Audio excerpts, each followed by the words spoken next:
lutando contra o medo e a ansiedade?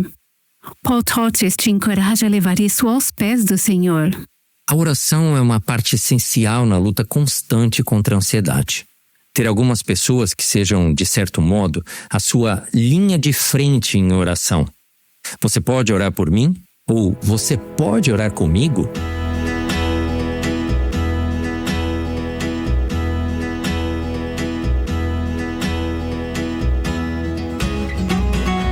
Este é o Aviva Nossos Corações, com Nancy DeMoss Wogemuth, autora de O Céu Reina, na voz de Renata Santos.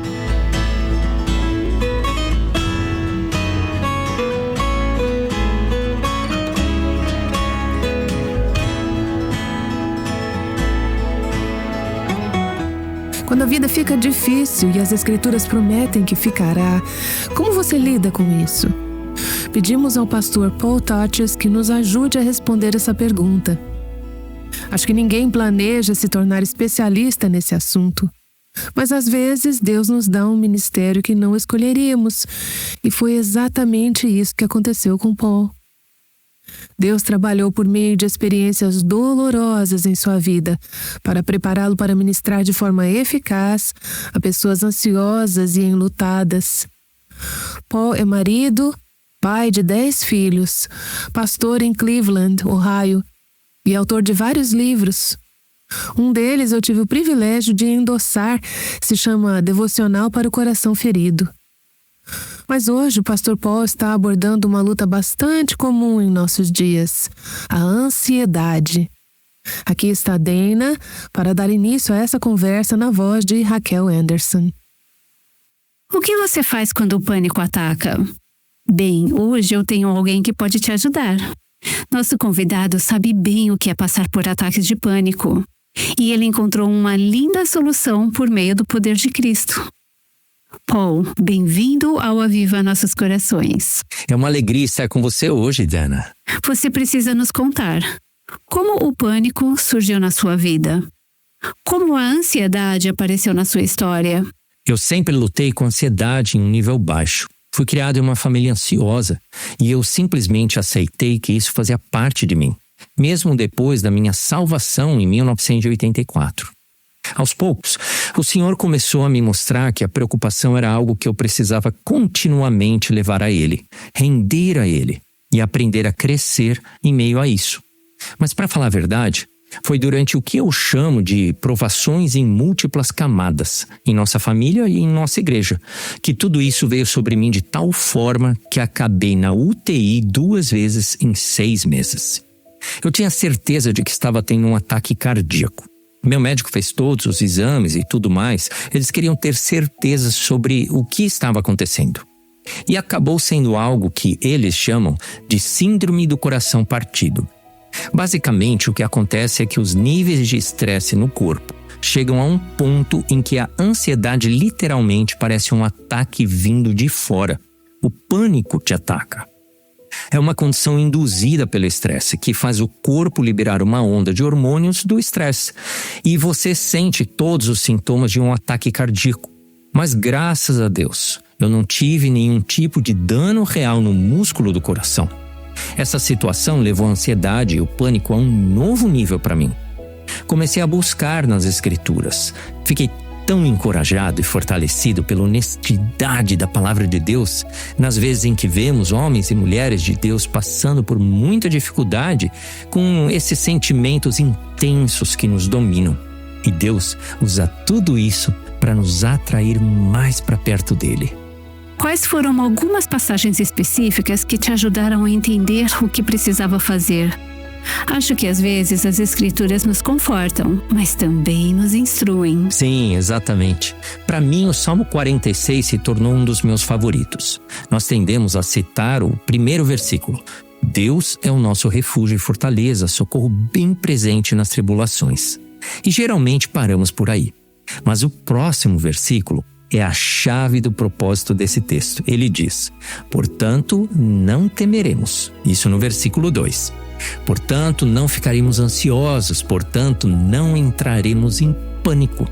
Em outras palavras, quando eu estou em uma situação em que percebo que a ansiedade está começando a me dominar, eu preciso redirecionar a minha mente e o foco do meu coração para o Senhor. E lembrar que qualquer que seja a ameaça, Deus é maior do que ela. Deus é o meu refúgio, Ele é meu esconderijo. Ele é o lugar para onde eu corro e encontro segurança diante daquilo que me causa medo. Algumas pessoas diriam: Paul, você nunca ouviu falar de medicação que pode desligar a ansiedade? É uma conversa delicada e cada corpo é diferente. Sim. Mas eu tenho a convicção de que sem o poder da palavra de Deus, nunca haverá uma solução permanente. O que você diria para alguém que pensa: não sei sobre isso que você está dizendo, é só a Bíblia. Você quer que eu apenas repita versículos bíblicos para mim mesma? Sim. Há um tempo e um lugar para o uso temporário de medicação por algumas pessoas, mas acho que a forma como enxergamos isso é importante. Não é a solução. Pode ser uma ajuda rumo à solução. Pode ser uma provisão de Deus para acalmar a pessoa de modo que a palavra de Deus possa ser ministrada e penetrar profundamente no coração. Na verdade, durante aquele período, após meu segundo ataque de pânico severo, meu médico disse: Paul, acho que você realmente não precisa disso, mas não sei mais o que fazer. Então vamos tentar uma medicação. Eu tentei por alguns meses e, no meu caso, não me ajudou. Para mim, piorou. Intensificou minha ansiedade e pensamentos de medo e apreensão. Conheço outras pessoas igualmente comprometidas com o Senhor e com a palavra de Deus, desejando segui-lo e honrá-lo, que foram ajudadas pelo uso de medicação. Mas, novamente, isso precisa ser abordado com sabedoria. Acho que se enquadra em um cenário de liberdade cristã, como Romanos 14, em que não é uma questão de certo ou errado, mas de isso é uma escolha sábia ou não. Para algumas pessoas, pode ser sábia por um tempo, para outras, talvez não. Mas para ecoar o que você disse antes, a medicação não é a solução. A solução é sempre a obra do Espírito de Deus em nossas almas por meio da sua palavra. Isso mesmo. Só voltando à questão da medicação por um momento. Às vezes é a decisão certa em determinado momento, e em outro, não. Depois do nascimento do meu segundo bebê, eu usei medicação porque tive uma depressão pós-parto muito severa. Mas mais recentemente, depois que tive Covid, isso acabou se transformando em ansiedade para mim. Eu nunca tive um padrão longo de ansiedade como você, mas de repente comecei a ter uma dificuldade com isso, especialmente à noite. E para mim, dessa vez pensei: acho que não preciso de remédio agora. Isso não está me dominando. Posso fazer o que preciso para melhorar. Comecei a caminhar e a meditar nas Escrituras, e isso mudou tudo para mim. Então, realmente precisamos dessa sabedoria. Sim. Uma pergunta que quero te fazer é: o que é ansiedade? Bem, vejamos pela perspectiva do Novo Testamento. As palavras que Jesus usa em Mateus 6 se referem às preocupações do mundo, as preocupações da vida. Essas preocupações não são necessariamente erradas, são apenas coisas que ocupam nossa mente e nossos pensamentos. Mas a forma verbal dessa palavra significa literalmente dividir em partes. Então, a ansiedade é essa sensação interior de que estamos sendo puxados em duas direções diferentes. Dá para sentir essa tensão quando pensamos: algo está acontecendo dentro de mim, estou sendo puxado para vários lados. Você não está presente, você não está aqui no momento, está em outro lugar pensando: e se... certo? Sim, você sente uma perda de controle. Acho que isso nos assusta porque na nossa carne gostamos de estar no controle. Viver pela fé e não pela vista é um processo de crescimento e de abrir mão desse desejo de controlar tudo em nossa vida. Deus pode usar a ansiedade para o nosso crescimento espiritual. Não é necessariamente algo de que precisamos fugir, mas algo que precisamos enfrentar e atravessar. Existe uma diferença entre responder ao medo e à ansiedade e viver debaixo deles. Que conselho você daria para alguém que está vivendo sob esse peso? Deixe-me colocar isso em primeira pessoa. é o que eu faço. Eu preciso correr para o Senhor. Essa é a primeira coisa que preciso fazer. Tenho que ir à palavra de Deus, meditar em algumas de suas promessas que me asseguram que, não importa o que me ameace, Ele é o meu protetor. Ele tem todas as coisas sob controle, como foi na vida de José. Mesmo que eu não consiga ver agora, Ele vai fazer com que tudo coopere para o meu bem e para a sua glória. A oração é essencial. O apóstolo Paulo nos ensina em Filipenses capítulo 4. A oração é uma parte fundamental na luta constante contra a ansiedade. Mas também precisamos guardar o coração contra o isolamento. Às vezes sentimos que somos os únicos passando por isso e, portanto, achamos que temos que lutar sozinhos. Mas é importante ter algumas pessoas que sejam, de certo modo, sua linha de frente em oração. Irmãs em Cristo na sua igreja, a quem você possa mandar uma mensagem dizendo: estou tendo um ataque de pânico, você poderia orar por mim? Orar comigo? Pessoalmente, acho mais benéfico quando alguém ora comigo do que quando apenas diz: vou orar por você hoje. Quando você pega o telefone, use o telefone para algo mais do que apenas enviar mensagens ou acessar sites. Ligue para alguém e orem juntos. Isso é poderoso. É mesmo. Como a ansiedade se encaixa na nossa caminhada de fé? Acho que primeiro é importante entender que é uma luta comum. Ela certamente pode se tornar pecado dependendo de como respondemos a ela. Na maioria das vezes, ela simplesmente acontece. Não é como se decidíssemos hoje: vou ficar ansioso. Ela apenas está lá. Acho que é um lembrete constante de como devemos ser dependentes do Senhor. Há muitos anos eu estava lendo um livro. Era do Ed Welch ou do David Paulson, um dos dois. E ele dizia: não temas. É o mandamento mais comum na Bíblia. Isso realmente me marcou. Eu pensei: ok, então Deus se revela a nós por meio da sua palavra. Como Ele nos criou, Ele entende perfeitamente como funcionamos. Ele sabe que precisamos dessa constante certeza.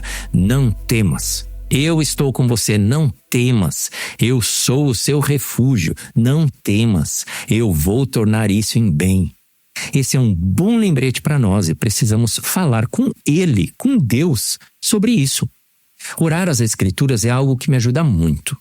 Fazer mais do que apenas ler. Ler o Salmo 46 pode sim me trazer conforto.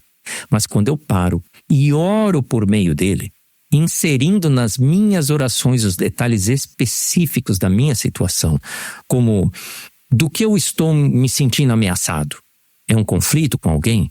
É o medo de algo desconhecido no futuro que talvez eu esteja tentando controlar? Eu consigo trabalhar o Salmo e orar por meio dele. A gente realmente cresce em intimidade com o Senhor quando faz isso. Porque um salmo é um belo poema até o momento em que você precisa dele. E aí ele se torna remédio. Exatamente. E ele te toca de uma forma diferente, não é? Sim, toca. Me leve a um dos salmos que foi um remédio para a sua alma em meio a uma das suas batalhas. O Salmo 27 é muito significativo para mim. É também um desses salmos sobre refúgio e medo. Davi começa dizendo: o Senhor é a minha luz e a minha salvação. De quem terei medo? O Senhor é a fortaleza da minha vida. A quem temerei? E depois ele continua mencionando algumas das causas específicas do seu medo, as coisas que estavam provocando ansiedade em seu coração. Mas a maneira como ele começa é muito significativa. Ele primeiro declara a verdade a si mesmo. O Senhor é a minha luz e a minha salvação. De quem terei medo? O Senhor é a fortaleza da minha vida, a quem temerei? É como o que Martin Lloyd-Jones costumava dizer em suas pregações, especialmente nos Salmos 42 e 43, no livro Depressão Espiritual. Ele fala sobre a diferença entre falar consigo mesmo e deixar que o seu eu fale com você. Depois que você entende isso, começa a perceber esse padrão, especialmente nos Salmos.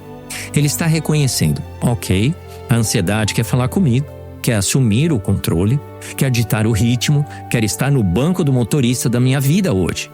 Mas o que eu preciso fazer para colocá-la no banco de trás é declarar a mim mesmo o que é a verdade sobre Deus. É a verdade centrada em Deus que restaura o equilíbrio interior. É impressionante como isso funciona. Acho interessante o que Martin Lloyd-Jones mencionou sobre falar consigo mesmo, porque o que o salmista mais faz é se lembrar de quem Deus é. A ansiedade exalta os problemas, faz com que pareçam maiores que Deus, como se fossem me dominar, certo? Mas isso significaria que eles precisam passar por Deus antes.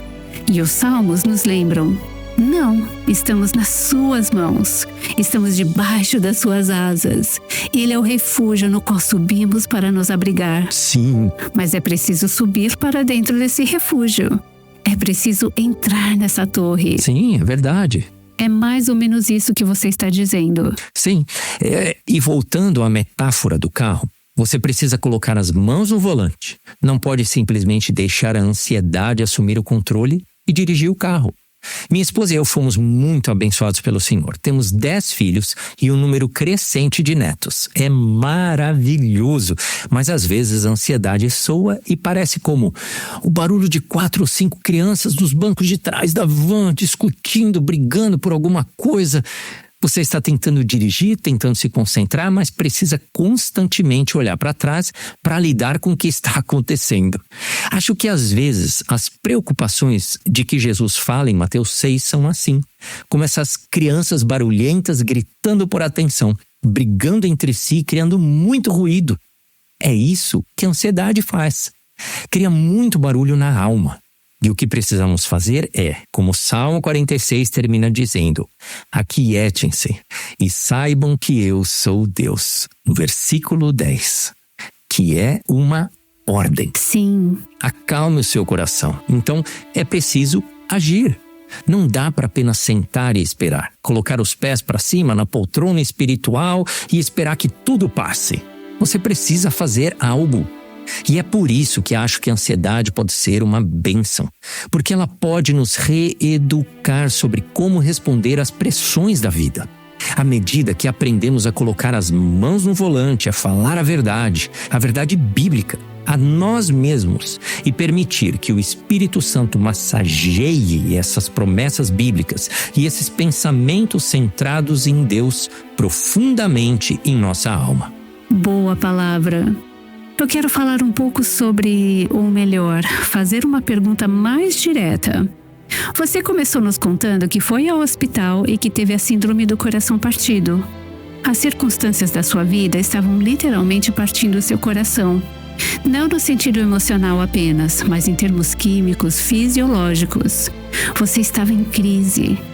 A pergunta que quero fazer é: a única coisa que você fez foi recorrer às escrituras?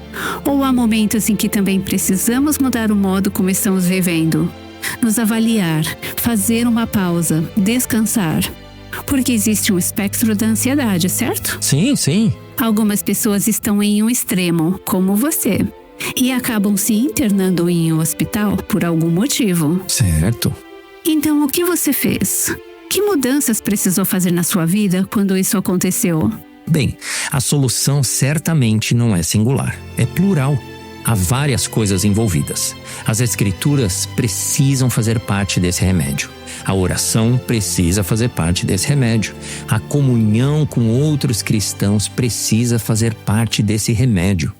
Para mim, eu precisei reavaliar os compromissos da minha vida. Eu era pastor, tínhamos um caminhão cheio de filhos e os netos estavam começando a chegar. Havia alguns conflitos na igreja e havia tantas coisas acontecendo em tantos níveis diferentes da minha vida e eu estava tentando continuar no mesmo ritmo ao qual eu estava acostumado. O Senhor meio que parou tudo por meio daquela crise. Eu precisei reavaliar e dizer: ok, isso não vai funcionar a longo prazo para o resto da minha vida. Esse ritmo, esse nível de compromissos não é sustentável. Então, para mim, foi preciso reavaliar e recuar. Na verdade, acabei me afastando do ministério pastoral por 1 ano. Eu disse: Senhor, eu preciso tirar 1 ano de descanso. E estou entregando isso ao Senhor. Preciso que o Senhor faça no meu coração o que precisa ser feito. Preciso que o Senhor me mostre a direção para o futuro. E o Senhor fez isso pacientemente. Enquanto esperávamos, Ele agiu com graça. Ele acabou nos trazendo para cá, para Cleveland, Ohio. Na verdade, exatamente há 10 anos atrás. E abriu um novo capítulo em nossas vidas. Uma nova estação de bênção, além do que poderíamos imaginar. Isso é apenas mais um exemplo de como o Senhor está sempre agindo nos bastidores, por trás das cenas. Nós não vemos no momento, mas precisamos aprender a confiar mais nele. Com aquela fé de uma criança, como dizem as Escrituras. Certo. Então você tira um ano e se afasta justamente daquilo que parecia ser o seu propósito. Deve ter havido dias em que você chegou a duvidar dessa decisão. Não, eu não duvidei. Eu sabia que era o que eu precisava. Eu sabia que era o que a minha família precisava. Isso não tirou todas as pressões. Na verdade, aumentou algumas, porque acabei trabalhando em um centro de jardinagem durante o dia e à noite era zelador em uma fábrica de queijo. Então não é como se eu tivesse mais tempo com meus filhos do que quando estavam no ministério. Mas foi apenas uma maneira diferente que o Senhor usou para trabalhar no meu coração e preparar a mim e a minha família para uma mudança que nem sabíamos que viria. A providência do Senhor foi simplesmente notável. É lindo ouvir isso. Eu ouço você dizendo 3 coisas. Quando a ansiedade chega, mergulhe na palavra, ore e descanse. Talvez você precise encontrar um ritmo diferente de descanso na sua vida para enfrentar essa batalha. Esses são provavelmente 3 ingredientes muito importantes. Sim. Ainda há muito para conversar, porque essa batalha é profunda e complexa. Você volta amanhã para continuarmos explorando como vencer a ansiedade? Com certeza, será um prazer.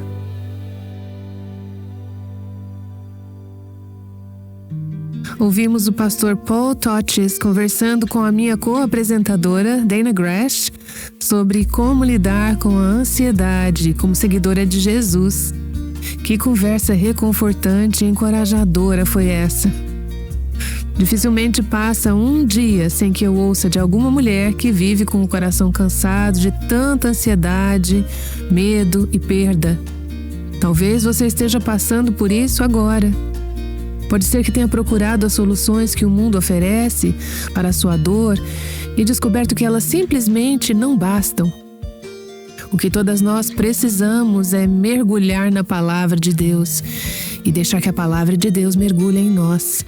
Precisamos deixar que ela nos permeie de forma terna e prática.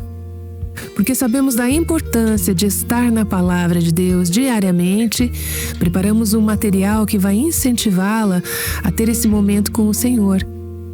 Mulheres ao redor do mundo se comprometeram a ler a Bíblia todos os dias de 2026. Caso você ainda não tenha se inscrito, ainda dá tempo. Inscreva-se no nosso site www.avivanossoscorações.com para receber esse material diretamente no seu e-mail ou WhatsApp. Como Raquel disse, ainda temos mais assuntos para abordar com o pastor Paul Toches. Amanhã, eles vão falar sobre outro tema difícil: o que fazer com a dor e o luto. Mesmo que a sua vida pareça estar indo bem agora, é bem provável que você conheça alguém que está atravessando uma perda dolorosa. Compartilhe esse podcast com essa amiga ou ouçam juntas. Aguardamos você aqui no Aviva Nossos Corações. O Aviva Nossos Corações é um ministério em língua portuguesa do Revive Our Hearts com Nancy DeMoss Wogemuth, sustentado por seus ouvintes e dedicado a chamar as mulheres à liberdade, plenitude e abundância em Cristo.